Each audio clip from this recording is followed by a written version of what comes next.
My name's Mark Larson. I'm a retired educator. I started out as an English teacher. I taught for about 15 years in that field, and then went from that to working as an educator at the Field Museum of Chicago, or to the Lincoln Park Zoo as the director of education, and then on to National Louis University, where I was teaching teachers in the last 10 years of my career. And then I retired. And I loved education. I loved being a part of it. But I'd always wanted to be a part of theater too. And that's something that I had wanted to do from a long time back. So I had that interest in theater that I wanted to return to. Plus, I had at a young age, the opportunity to meet and get to know Studs Terkel. I remember listening to him on the radio a lot and was quite impressed with him.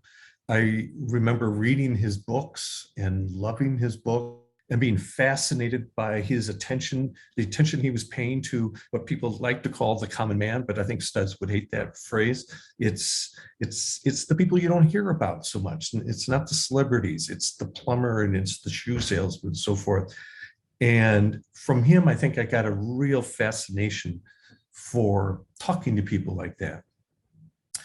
So when I was teaching back in the 90s, I got a call from him, and he said he wanted to interview me for a book he called Race. And so I went in absolutely terrified because I was meeting somebody that I saw as an idol of mine. And I remember sitting in my car and thinking, God, please give me something interesting to say to this man. But we sat for about 3.5 hours.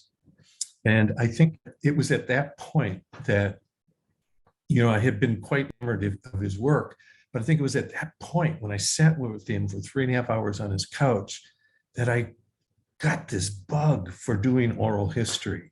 It's something I really wanted to do.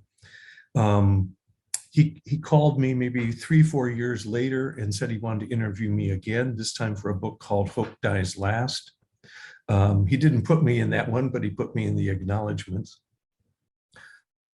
And then I got a chance to sit in with him in a live interview on WFMT. Fast forward, I retire from education. I've got this interest in oral history. I've got this interest in theater, and still in education too. And almost immediately after retiring, I started writing a book that combined a lot of my interests. It's an oral history of Chicago theater. It's called Ensemble because Chicago kind of operates as an ensemble, and it's famous for its ensembles.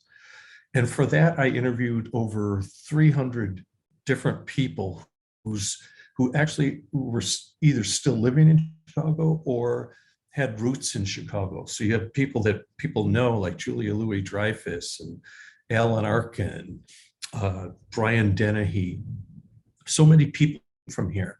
So I did, as I said, over 300 plus interviews for that. That book came out in 2018.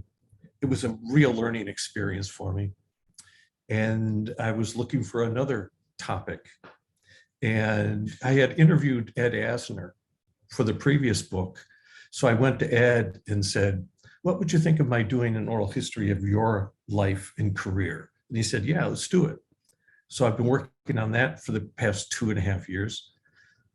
But along the way, my publisher came to me and said, what would you think of doing a 21st century take on Studs Terkel's working? A book that had really made a big impression on me. Its 50th anniversary is coming up in 2024. And so I have a contract to do my own 21st century take on Studs Terkel's working, which will come out in late 2023. And for that, I've interviewed, over 100 people, all walks of life, very much inspired by Studs. And that has been a continual fascination for me too. So that's what I've been up to. And that's what I give a lot of thought to, and it occupies my every hour.